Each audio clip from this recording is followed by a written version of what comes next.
How are you? I'm okay. How are you? Well, I'm a little disgruntled, but other than that, enjoying the beautiful day. Well, I'm glad that you're enjoying the beautiful day, and I would love to try to figure out a little bit more about um, your grievance.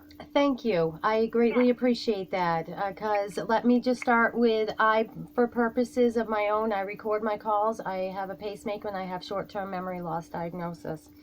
Okay. So for memory recollection and all, um, my situation, and honestly, I can't remember which grievance I filed because I've got a few. Back in 2017, I was counseling with Mr. Aaron Billings. I only met with him to do my intake for counseling, or my first, and then they set me an appointment to go see him over in his office in Hardwick. And then I had received a call from Mr. Billings while I was driving. I pulled over into a parking lot to hear what he had to say because it was on a Monday. Couldn't understand why he'd be calling me, and I believe it was on July 18th of 2017. It was that week, and it was a Monday. I do know that. And he told me that they are after you, Miss Crossan. I said, who's after me? He said, what you told me is accurate. They're after you, and I want you to be safe. Well, I never heard back from him, but a few days later, I received a call from Northeast Kingdom Human Services, a woman telling me that I wouldn't be meeting with Mr. Aaron Billings anymore, that they were going to set me up with a different counselor, and somebody would contact me. Well, they had my phone number, and they had my address. Nobody ever contacted me. I went in there for a hearing, an appeals hearing on this, because they weren't helping me, and that's not even in my file. I've got my attorney's file that has all the paperwork pertaining to this, and it shows that I had no calls and no shows after they had told me that I wasn't going to be meeting with Aaron Billings anymore. Up until October of 2017, they were still putting me in when they had told me back in July that I wouldn't be meeting with him anymore. So this wasn't a bad of mine. This was a conspired story and situation that coincided with domino effect. It blocked me from being eligible for any kind of assistance. Also, at the same time, they had me do an evaluation, and Northeast Kingdom Human Services sent my paperwork over as requested to Social Security Administration.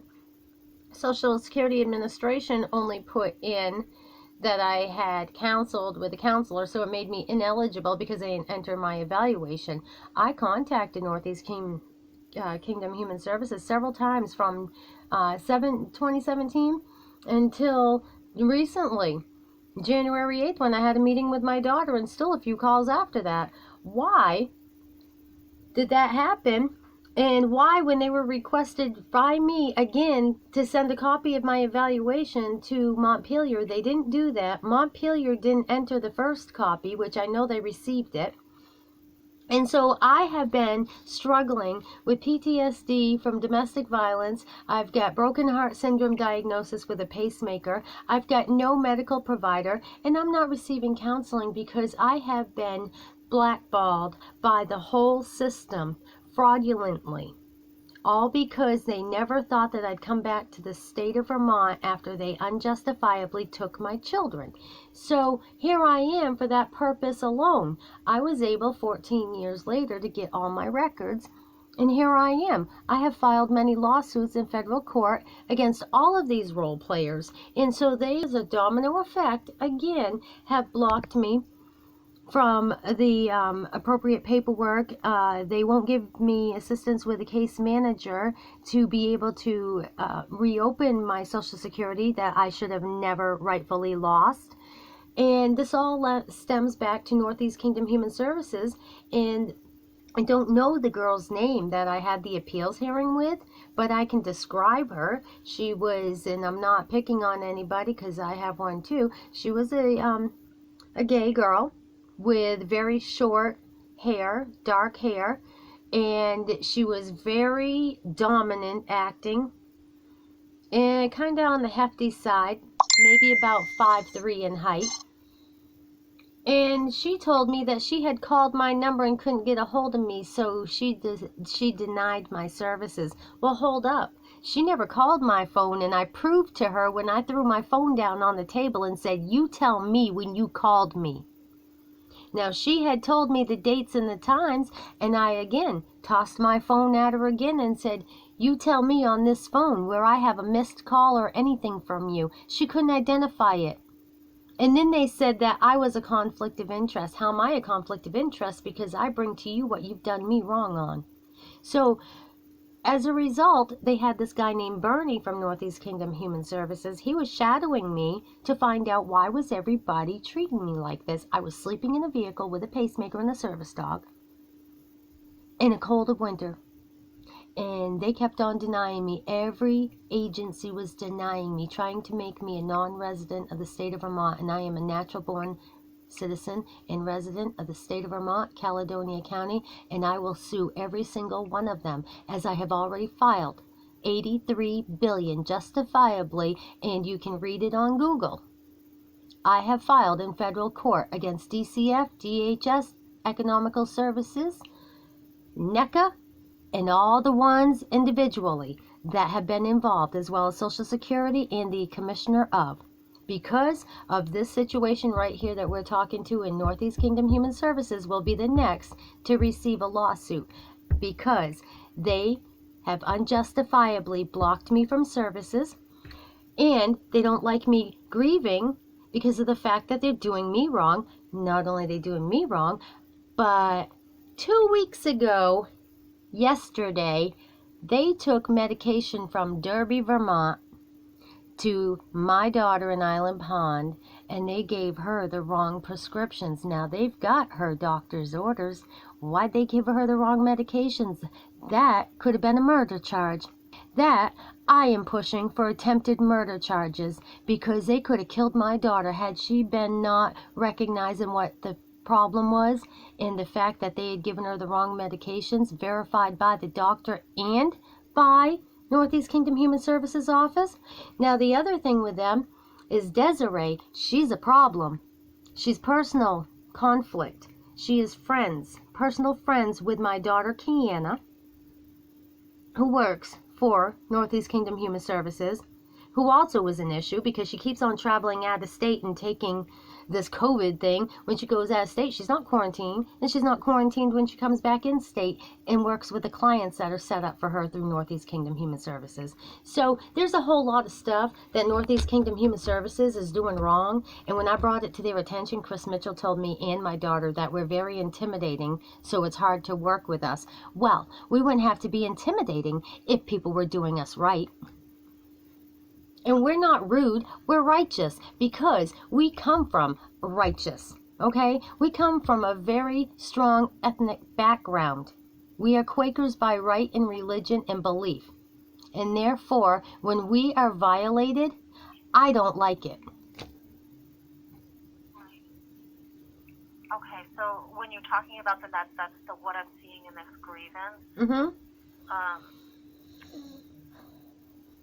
And what I'm hearing you say is that you want services, but you're not getting them. Yeah, and I even had Senator Leahy's office called Christie at the Drug and Alcohol Council. She was just handling the call. I've not got any issues. I've never done drugs. I never drank alcohol. I don't smoke cigarettes. I don't take medications. I am all natural. And just to have somebody to talk to once in a while could open up a whole lot of air. But they have blocked me out. I'm supposed to do a Zoom, but I received a certified letter saying that I'm a conflict of interest. Why am I a conflict of interest? Because I had Senator, it was a certified letter.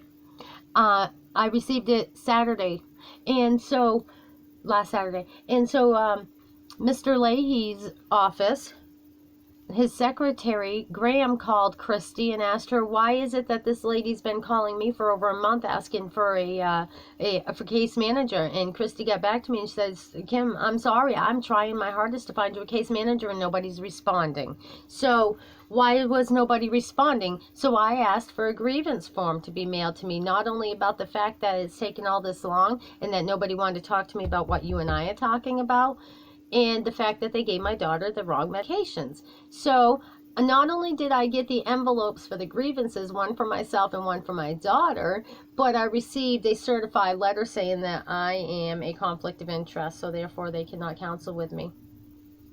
And I have a federal right to services. Okay.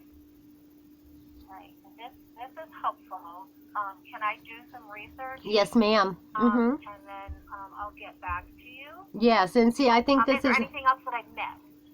I don't think so, other than the fact that yes, I want a copy of me talking with Tiffany Emergency over the weekend, because I went through a lot of anxiety and stuff due to the fact that my daughter's boyfriend is very abusive. Northeast Kingdom Human Services pitches in on her rent. He comes up here and he will refuse to leave her apartment, tells her if she calls the cops, do what you want to do. You'll never see your son again. Well, he did that to me last Thursday. He told me that I pushed my grandson right up against me, 13 months old, not even, and told me, it'll be the last time you see your grandson too, you fucking bitch. Well, I don't appreciate that, because I don't blame you. Yeah, and that was very hurtful. And so knowing that my daughter has been abused by him, Desiree knows that she's been abused by him. Desiree also knows that he goes up there and will refuse to leave. I have turned him in for fraud because he claims he lives downstairs. Yeah, he's a couch surfer. He gets $56 a month for essential money, and he uses it on marijuana. And I don't appreciate that, because he's never once worked. He's lived off from my daughter until she kicked him out, and now he threatens her. He's had her locked up in Brattleboro Retreat, which I have her records, and that was another grievance that we discussed, was because she was unjustifiably lied about in her records.